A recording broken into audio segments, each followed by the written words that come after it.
They ruled the oceans. One by one, the oceans took them back. Except one, and he walked away with a fortune no one has ever recovered. I am Blackwell, and tonight I am sitting with 6 documents on my desk. A boarding report from a British lieutenant named Robert Maynard, dated November 22nd, 1718. A gallows record from Port Royal, Jamaica, signed by a colonial clerk whose handwriting shakes. A ship's log from a frigate called the Swallow, with one line circled in brown ink that might be blood. A plea letter from a condemned man in Charleston, written the night before he swung. A court transcript from Spanish Town that ends in a single missing page. And the ledger of a ship called the Fancy. The last entry is dated June 1696. After that, there is nothing, just blank pages all the way to the back cover. Every one of these papers ends a life. Every one of them closes a chapter of the golden age of piracy. 5 of them end with a body. 1 of them ends with a blank page. And that blank page is worth more than everything the other 5 men ever stole. Let me introduce you to the men and women who ruled the seas, and then let me show you exactly how the sea ruled them back. He lit fuses in his beard to look like the devil himself.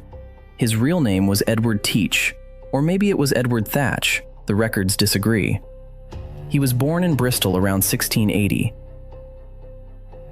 A sailor's town, gray and wet, where half the boys who grew up on the docks died before 25. Edward Teach did not die at 25. Edward Teach became something worse than a pirate. Edward Teach became a story that parents used to keep their children inside after dark. He started legal. That is the part most people forget. During the War of the Spanish Succession, the British Crown handed out licenses called letters of marque. Those letters turned ordinary sailors into privateers. It was legal piracy. Sanctioned theft. You sailed under the British flag, you hunted Spanish and French ships, and the crown got a cut. Edward Teach sailed under a captain named Benjamin Hornigold. He was good at it. He was fast at it. He was patient at it. And when the war ended in 1714, when the letters of marque were suddenly voided, Teach did what thousands of other unemployed privateers did. He kept sailing. He just stopped asking permission. By 1717, he had his own ship. He took a French slaver called La Concorde off the coast of Martinique, rearmed her with 40 guns, and renamed her Queen Anne's Revenge. With that flagship, he assembled a small fleet, 300 men, 4 vessels. No pirate in the Atlantic had more firepower, and none of them had his talent for theater. Because here is what Edward Teach understood, and what every boy from Bristol who ever watched a hanging understood. Fear does the work of cannons. If the enemy is already terrified before the first shot may never be necessary. So Edward Teach built himself a mask. He grew his beard long and braided it into thick black ropes that fell down his chest. He tied slow-burning hemp fuses into the braids. Before every boarding action, he lit those fuses. Smoke curled up around his face. His eyes reflected the glow. He wore a sling of 6 loaded pistols across his shoulders and cutlasses at his belts. When he appeared at the rail of an enemy ship, the crews simply surrendered. There are multiple accounts from captains of captured merchant vessels. None of them mention fighting. All of them mention the smoke. In May of 1718, Blackbeard did something no pirate had ever done. He blockaded an entire American city. He anchored Queen Anne's Revenge outside Charleston Harbor in the Carolina colony and stopped every ship going in and coming out. For a week. He demanded a chest of medicine, and he got it. He let every hostage go. Not one death. Just pure, absolute economic terror. A man with 4 ships and 300 sailors had brought one of the richest ports in the British Empire to its knees without firing a meaningful shot. And that, Blackwell knows from reading the colonial correspondence, was the moment the British Crown decided Edward Teach had to die. The governor of Virginia, a man named Alexander Spotswood, hired 2 Royal Navy sloops and a lieutenant named Robert Maynard. Maynard's orders were simple. Find Blackbeard. Do not arrest him. Do not negotiate. End him. Maynard tracked him to Ocracoke Inlet on the coast of North Carolina. a shallow, tangled waterway where Blackbeard had been lying low with a crew of about 25 men on a sloop called the Adventure. November 22nd, 1718, dawn. The two Royal Navy sloops came around the inlet at first light. Blackbeard saw them. He did not run. He had 4 cannons. He fired all of them. One of Maynard's sloops was hit so hard it ran aground and took no further part in the fight. Blackbeard laughed. Blackwell has read the account Maynard wrote that same afternoon. Blackbeard, according to that account, shouted across the water, "I shall give no quarter nor take any." Maynard hid most of his men below deck. Blackbeard's crew saw an apparently empty ship and grappled alongside. Edward Teach himself climbed over the rail, fuses lit, pistols drawn, and walked onto a deck that looked abandoned. It was a trap. Maynard's men poured up from below. What happened next lasted about 10 minutes. Blackbeard and Maynard met face to face. Pistols fired, blades clashed. Blackbeard took a cut across the neck and kept fighting. He took a pistol ball and kept fighting.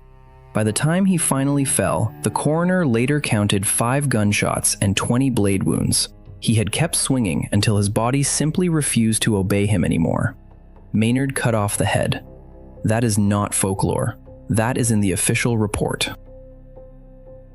Maynard cut off Edward Teach's head, tied it to the bowsprit of his sloop, and sailed it back to Virginia so Governor Spotswood could see with his own eyes that the Devil of the Atlantic was finished. The head was later mounted on a pole at the entrance to Hampton Roads as a warning to every sailor coming into port. It stayed there for years. Locals called the place Blackbeard's Point. They still do. Here is the irony. Edward Teach spent his entire career as a pirate building a reputation for terror he almost never had to use. He killed far fewer men than most of his rivals. He was known for releasing hostages, for paying his crew fairly, for drinking and arguing, but rarely killing. And yet his head ended up on a bowsprit, swinging in the wind for years, because the British Crown decided the story of him was more dangerous than the man himself. The theater he built to save himself from violence was the exact thing that guaranteed he would not be allowed to live. He designed the flag the whole world now calls piracy. His name was John Rackham. Nobody called him John. Everyone called him Calico Jack because of the brightly patterned calico cotton shirts and trousers he wore instead of ordinary sailor's clothes. He looked like a merchant on vacation. He drank like a sailor on shore leave. And he died because he could not stay sober long enough to save his own life. Calico Jack was born around 1682. The early records are thin. What we know begins in 1718 when he was serving as quartermaster aboard a sloop commanded by an old-school pirate named Charles Vane. Vane was violent and unpredictable, the kind of captain who would rather die than surrender. In November of that year, Vane refused to engage a French warship. The crew took a vote. In pirate ships, the crew always took a vote. The vote went against Vane. Rackham took command the next morning. From that moment, Calico Jack became his own captain. He took small ships, merchant sloops, coastal traders, nothing remotely in the league of Blackbeard's operation. He was not a warrior. He was a thief with good taste in clothing. And he is remembered today for exactly 3 things, only one of which he meant to do. First, he designed a flag, a black field, a white skull, 2 crossed cutlasses beneath it. That flag is now the symbol of piracy on Earth. Every Halloween costume, every cartoon, every logo on a rum bottle. All of it traces back to the banner Calico Jack flew from his mast in 1719. He was not the only pirate who used variations, but his design is the one that survived. Walk into any shop on any coast in the world, and you will see John Rackham's tailoring everywhere. He had no idea. Second, he fell in love with a woman named Anne Bonny. We will come back to her. She was the wife of a small-time sailor in Nassau, and she left her husband to join Rackham's crew. She fought in men's clothing, cutlass in hand, and she was better at it than most of the men. Third, the crew took aboard another woman, disguised as a sailor named Mary Reed. When the two women discovered each other's identities, they became inseparable combat partners. Two women in a crew of maybe a dozen men. They were the hardest fighters on the ship. And then, in October of 1720, the entire story collapsed because Calico Jack could not stop drinking. The sloop was anchored off the coast of Jamaica near a place called Negril Point. The crew had captured a small turtle boat and broken out barrels of rum. By nightfall, almost every man on board was unconscious. A Royal Navy vessel called the Snow Tiger, commanded by Captain Jonathan Barnett, spotted them at anchor. Barnett brought his ship alongside in the dark. When his men boarded, they found most of the pirate crew passed out on the deck. The only people who fought back were the two women. Anne Bonny and Mary Reed, cutlasses drawn, stood at the rail swinging at Royal Navy sailors and shouting down into the hold for the men to come up and fight. The men did not come up. They were too drunk. Bonny and Reed were finally overpowered and dragged into chains along with the rest of the crew. The sloop was towed to Port Royal, Jamaica. The trial was fast. November 16, 1720. Calico Jack, tried for piracy and sentenced to hang. November 18, 1720. Calico Jack, led to the gallows at Gallows Point, just outside Port Royal. The governor allowed Anne Bonny to visit him in his cell on the morning of his execution. What she said to him is recorded in the court transcripts. Blackwell has read it. She looked at him through the bars and she said, "Had you fought like a man, you need not now be hanged like a dog." And then she turned and walked away. She did not wave. She did not cry. She went back to her own cell, where she was pregnant, and she waited for her own execution, which she knew was coming in about a week. Jack Rackham was hanged that afternoon. His body was then taken to a small spit of sand at the entrance to Port Royal Harbor, put inside an iron cage called a gibbet, and hung from a gallows there to rot in public. The spit is still called Rackham's Cay today. The cage is gone. The name stayed. He wanted to be remembered, and he is, for a flag he designed, for a woman who told him he had died like a dog, for being so drunk the Royal Navy took him without a fight. His pregnancy pleas saved Anne Bonny's life for a few more months, but we will come back to her. There is a blank page in her story too. He took more than 400 ships, more than any pirate who ever lived. His name was Bartholomew Roberts. The pirates called him Black Bart, though never to his face because he hated the nickname. He was Welsh. He was a teetotaler in an age of drunken sailors. He drank tea at sea from china cups. He read the Bible in his cabin at night. He wore a crimson waistcoat and a hat with a red feather into every boarding action, because he believed if he had to die, he might as well be visible. He was, by every honest measurement that survives, the most effective pirate in human history. And he never wanted the job in the first place. Bartholomew Roberts was born John Roberts in 1782 in a small village in Pembrokeshire, Wales. The sea was the only employer available. By 1719, he was a 37-year-old third mate on a slave ship called the Princess, sailing the Guinea coast of West Africa. Slow work, poor pay, miserable cargo. In June of that year, the Princess was captured by a pirate named Howell Davis, a fellow Welshman. Davis took Roberts aboard as a forced recruit. Roberts hated it at first. 6 weeks later, Howell Davis was killed in an ambush on the island of Principe. The crew needed a new captain. They voted. They voted for the reluctant third mate from Pembrokeshire. Roberts accepted on one condition. He told them, "It is better to be a commander than a common man.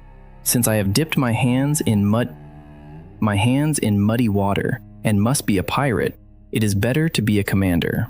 The crew cheered. 6 weeks after being kidnapped, John Roberts became Bartholomew Roberts, captain. What followed was the most brutally efficient career in the history of piracy. In the space of 2.5 years, Roberts captured more than 400 ships. Read that number again, 400. No other pirate ever came close. Blackbeard captured maybe 40, Calico Jack perhaps a dozen. Roberts took 400 across 3 oceans. He raided the coast of Brazil and captured an entire Portuguese treasure fleet in a single afternoon. He sailed to Newfoundland and destroyed 22 ships in the harbor of Trepassey in one morning, scattering their crews onto the beach with nothing but the clothes they were wearing. He crossed to West Africa. He crossed back. He worked faster than the news of him could travel. He ran his ship by a written code. Pirate articles. Every man who joined signed his name. No drinking below deck after 8 in the evening. No gambling for money. No women aboard. Lights out at a set hour. Disputes settled on shore with pistols, never on the ship. Roberts was the tidiest, most disciplined captain in the Atlantic. He also wore crimson silk into battle, drank tea while he interrogated prisoners, and hanged the governor of Martinique from his own yardarm when the man tried to hunt him down. By 1722, the British Royal Navy had decided enough was enough. They sent a warship called HMS Swallow, commanded by Captain Challoner Ogle, specifically to hunt Bartholomew Roberts. Ogle was patient. Ogle was smart. Ogle knew that fighting Roberts in open water at full strength was suicide. So he waited. He tracked Roberts to the coast of West Africa, to a place called Cape Lopez in what is now Gabon. February 10th, 1722. Roberts had captured a merchant ship the night before. Most of his crew had celebrated. By morning, a large portion of his men were drunk or asleep. Ogle's Swallow approached at dawn, flying false colors, pretending to be a merchantman. Roberts saw the approaching sail and did what he had done hundreds of times before. He ordered the anchor raised and prepared to give chase. He walked out on deck in his crimson waistcoat, red coat, red feather in his hat, a gold chain around his neck with a diamond cross on it. He wanted to be seen. He stood on the quarterdeck giving orders. Ogle's Swallow ran out her guns and fired a full broadside at close range. One of those grape-shot pellets hit Bartholomew Roberts in the throat. He fell against the rigging. His helmsman ran to him. By the time the second volley was fired, Black Bart was already dead, slumped against a cannon, still holding the rigging, the red feather in his hat moving slightly in the sea wind. His crew did something remarkable. They knew what the Royal Navy did with dead pirates. They knew what had happened to Edward Teach. So before the British could board, a handful of Robert's surviving men wrapped his body in sailcloth, weighed it down with chains, and threw him overboard into the deep water off Cape Lopez. Captain Ogle never got the body. The trial that followed of the surviving crew is the largest pirate trial in history. 52 men were hanged. Roberts himself escaped the gallows because he was already at the bottom of the Atlantic. Here is the irony. The pirate who captured more ships than anyone in history, who terrorized 3 oceans, who dressed in silk and drank tea and hanged governors, was killed by a single piece of scrap metal fired from a Navy gun he never saw clearly. He died in about 30 seconds. His entire empire lasted less than 3 years. And because his own crew refused to let the British take the body, there is no grave, no monument, no display. Just a patch of water off the coast of Gabon. The ocean swallowed him whole, exactly as he would have wanted. He was a wealthy landowner who bought a ship just to become a pirate. His name was Stede Bonnet, and almost everything about his life makes no sense. He is the only pirate in history who did not start poor. He is the only pirate who paid his crew actual wages out of his own pocket. He is the only pirate who read books of poetry in his cabin. And he is one of the very few pirates who, when his time came, wrote letters begging for mercy from the very governor who had ordered his death. Stede Bonnet was born in 1688 in Barbados. Rich family, sugar plantation, slaves, a wife named Mary Allenby, 3 children, a comfortable house overlooking the sea. He was given the rank of major in the Barbados militia, though there is no record he ever did anything with it. He inherited 400 acres of land. By every measure available in the colonial West Indies, Stede Bonnet had everything. In the spring of 1717, at the age of 29, Stede Bonnet did something nobody had done before or since. He went into the town of Bridgetown and he commissioned a sloop to be built for him. He had her named the Revenge. He had her fitted with 10 guns. He recruited a crew of about 70 men, and he paid each of them standard sailor's wages out of his own inheritance. And then, one night, without telling his wife, he sailed away to become a pirate. He bought piracy the way another man might buy a yacht. He treated it as a career change. Contemporary accounts suggest he did it to get away from his marriage, which was, according to neighbors, difficult. The pirates he met called him the gentleman pirate, and they laughed at him behind his back. He did not know how to sail a ship. He did not know how to read a chart. He did not know how to navigate. He had read books about pirates. That was his entire training. Somehow he survived the first season. He captured a few small merchant ships off the coast of the American colonies. In the autumn of 1717, in the Bay of Honduras, he met Edward Teach, Blackbeard. The two became allies. Blackbeard quickly realized that Bonnet could not actually command a ship, so Blackbeard took over the Revenge and gave Bonnet a comfortable cabin on his own vessel, the Queen Anne's Revenge, where Bonnet spent months, essentially, as a well-treated hostage, reading his books while Blackbeard used his sloop for operations. It was, in retrospect, the safest period of Bonnet's pirate career. Another man's crew, another man's discipline, a full library. In the summer of 1718, when Blackbeard dissolved his fleet and disappeared, Bonnet suddenly found himself back in command of the Revenge. He tried to sail the ship himself. It did not go well. He captured a few small vessels off the Carolina coast, mostly through blind luck. And then, in September of that year, a colonial authority named William Rhett was dispatched from Charleston with 2 sloops to hunt him down. Rhett caught Bonnet at the mouth of the Cape Fear River in present-day North Carolina. The battle lasted about 5 hours. Bonnet, trapped in shallow water, could not outmaneuver the colonial sloops. His men ran out of ammunition. He surrendered. Rhett brought him back to Charleston, the very city Blackbeard had blockaded 4 months earlier. The governor, Robert Johnson, was in no mood for leniency. Bonnet was placed under house arrest in the town marshal's home while waiting for trial. On the night of October 24th, 1718, Bonnet escaped. He was caught a few days later on Sullivan's Island, just offshore. That escape sealed everything. The trial was swift. The verdict was guilty. The sentence was death by hanging. What followed is the part of the story that separates Bonnet from every other pirate in this galley. He wrote a letter to Governor Johnson. A long letter. He begged for his life. He said he had been led astray. He said he was sick and suffering a distemper of the mind. He offered to have his arms and legs cut off if that was what it took to avoid the rope. He offered to spend the rest of his life in a prison cell. He offered to be sold into slavery. No other pirate in the records ever begged like that. The letter still exists. Blackwell has read it in the South Carolina archives. The handwriting is unsteady. The ink is smudged in places that look like tears. Governor Johnson did not answer. On December 10th, 1718, Stede Bonnet was taken to White Point in Charleston, the public gallows at the tip of the peninsula, and hanged. He was then buried in the marshes below the low water mark, in keeping with the maritime tradition that pirates must lie beneath the tide line so that the sea could wash over them forever. The place is now a public park. Families picnic on the grass. Tourists take photographs. Nobody points out that a wealthy man who once owned 400 acres of sugar land is buried somewhere beneath the lawn. Here is the irony.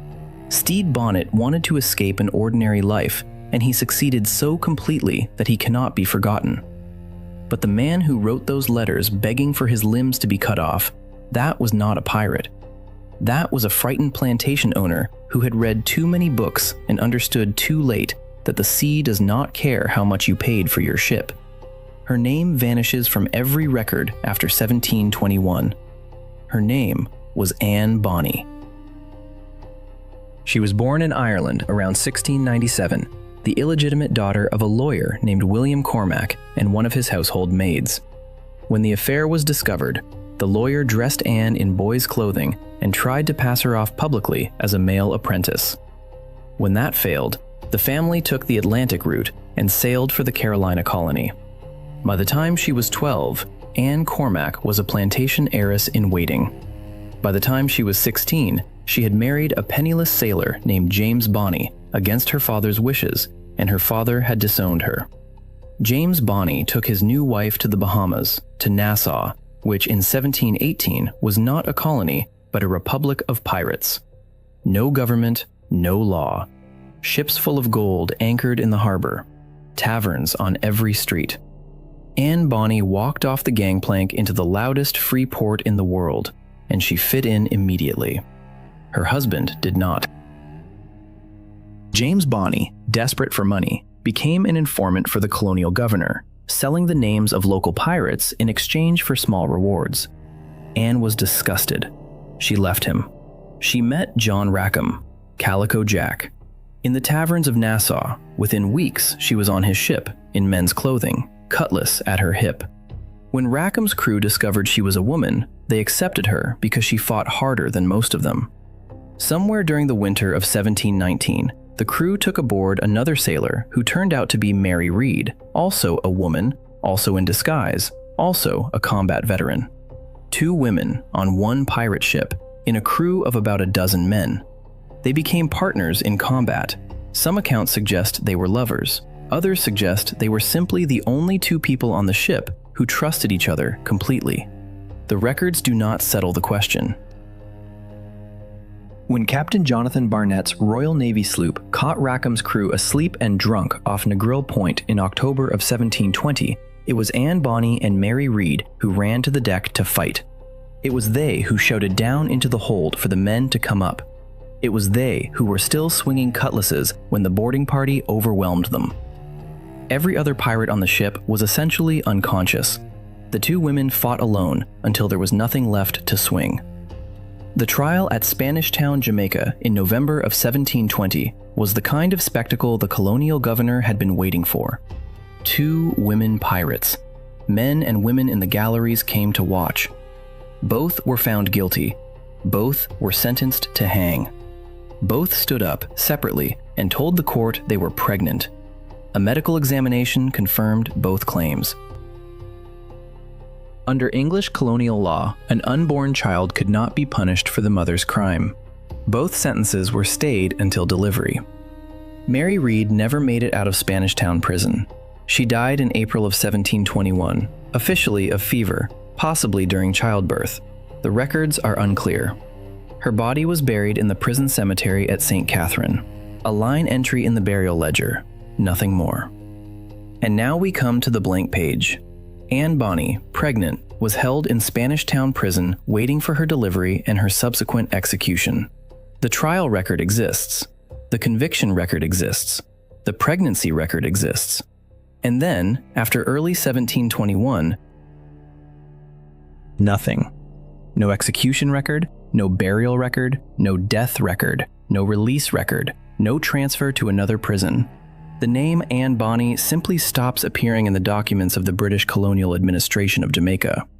Blackwell has checked the hanging registers of Port Royal. He has checked the cemetery rolls of St. Catherine.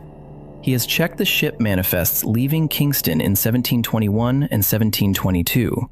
He has checked the planter rolls of Carolina, where some later historians claimed her father purchased her release and brought her home under a new name. None of those records are conclusive. Some list a woman named Anne who may be her. Some list nobody at all. The trail goes cold at the walls of Spanish Town prison in the spring of 1721, and it never picks up again. Of every pirate in this entire galley, Blackbeard beheaded at Ocracoke, Calico Jack hanged at Port Royal, Bartholomew Roberts shot at Cape Lopez, Stede Bonnet hanged at White Point, Anne Bonny is the only one whose ending is not written anywhere. Here's the irony.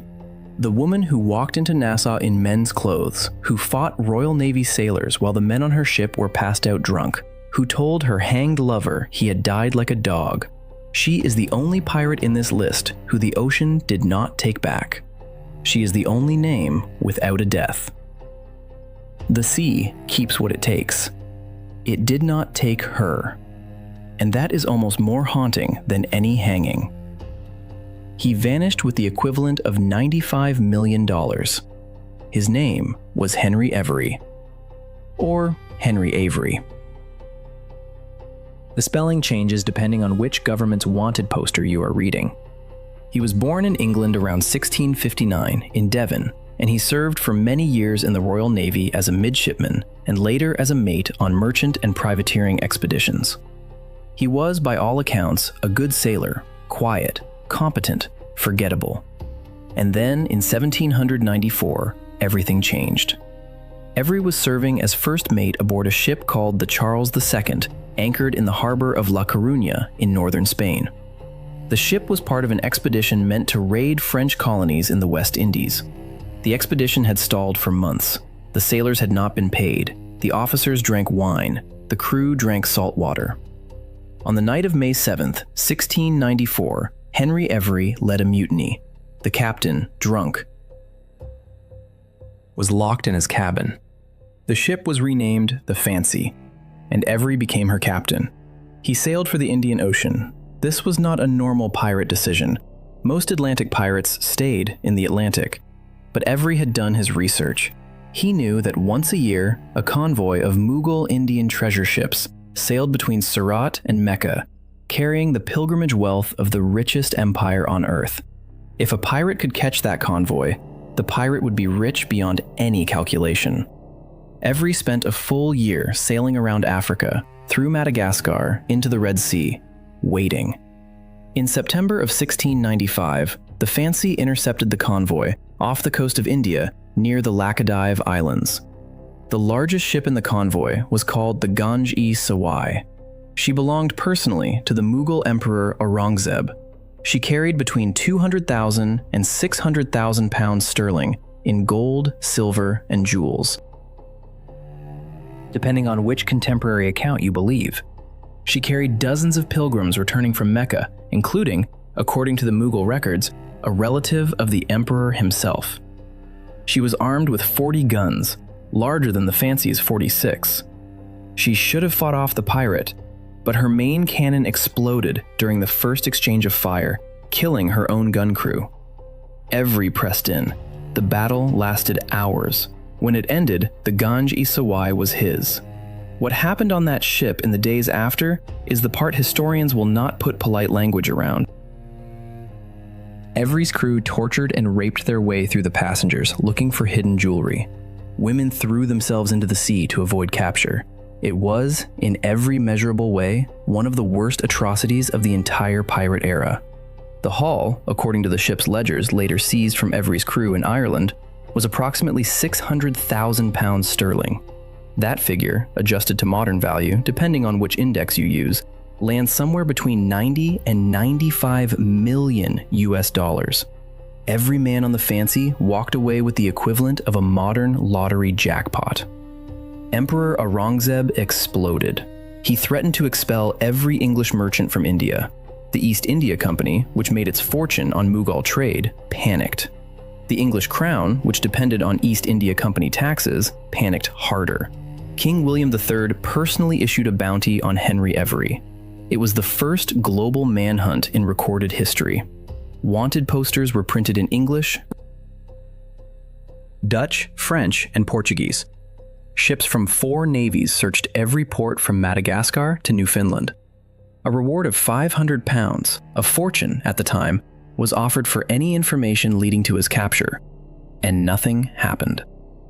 Henry Every sailed the Fancy across the Atlantic to the Bahamas. He bribed the governor of New Providence with 20 pieces of 8 per man and a gift of the Fancy herself. He split his crew. Some went to the American colonies. Some went to Ireland. Some went to Scotland. 24 of them were eventually caught. 6 were hanged in London in 1696, but Henry Every himself was not among them. The last confirmed sighting of Henry Every is from late 1696. He walked off a small boat in the harbor of Dunfanaghy in County Donegal, Ireland. He was traveling under a false name. He had with him a sack that witnesses later described as unusually heavy. He walked into the town. He vanished. Blackwell holds the ledger of the Fancy. It is one of the strangest documents in maritime history. The entries are meticulous up until June 1696.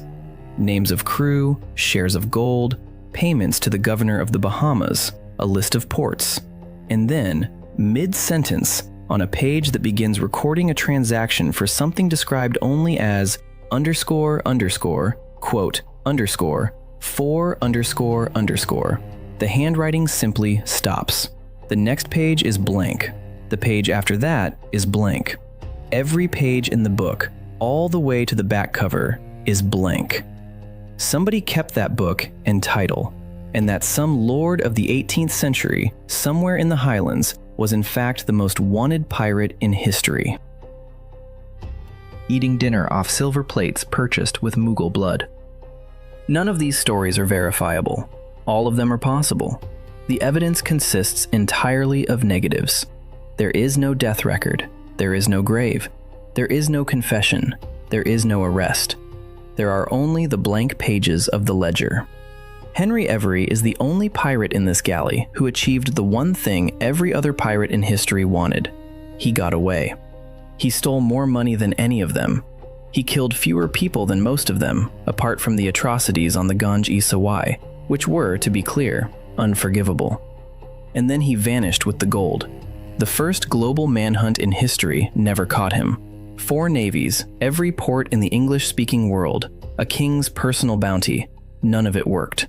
Somewhere in a field in Ireland, or a hill in Scotland, or a mangrove in Madagascar, an old man who once called himself Henry Every was buried by people who did not know his real name. The ocean did not take him. The gallows did not take him. The bounty hunters did not take him. He simply walked off the deck and out of recorded history. Here is the irony. Every other pirate in this story is famous because of how they died. Blackbeard's severed head, Calico Jack's cage, Black Bart's red coat, Stede Bonnet's begging letters, Anne Bonny's missing page. They became legends because the ending was dramatic. Henry Every became a legend because there was no ending at all. The blank pages of the Fancy's ledger outlast every gallows rope and every beheading. Silence, it turns out, is the loudest finish of all. The sea keeps what it takes. Except when a man walks off the deck with enough gold to buy a kingdom and is never seen again. 5 of these pirates have graves, or had them somewhere. Bowsprits, gallows, sailcloth shrouds, tide line burials, prison ledgers with the word deceased written beside a name. 5 endings you can stand next to, if you know where to look. One ending that cannot be stood next to, because it was never written. The golden age of piracy ended with Bartholomew Roberts falling against his own rigging in 1622. The historians agree on that date. Roberts was the peak. After his death, the numbers collapse. By 1730, piracy in the Atlantic was essentially a police operation. The navies won. The gallows won. The bowsprits and the iron cages and the tide line graves won. But Henry Every's ledger is still open. Blackwell's copy sits on the desk tonight under a small brass lamp. The last entry ends mid-sentence. The rest of the book is empty. Somebody, somewhere, for a few decades after 1696, was still alive and still carrying the secret of where $95 million in Mughal gold actually ended up. That person ate dinner. That person slept in a bed. That person walked through fields or sat in taverns or held grandchildren on his knee. And then, that person died. And the secret died with him. And the blank pages are what remained. I am Blackwell. Next time, I will open a different kind of ledger. Not pirates. Something closer to home. Something more recent. The famous faces everybody thinks they know, and the deaths that were not what the public was told. The records exist. They are simply in rooms the public is not allowed to enter. Until then, remember this. The sea kept 5 of these names. It did not keep all 6. And somewhere, maybe in a field in Ireland, maybe under a hill in Scotland, maybe beneath a Caribbean porch, the sixth grave is still out there, unmarked, unfound, full of gold.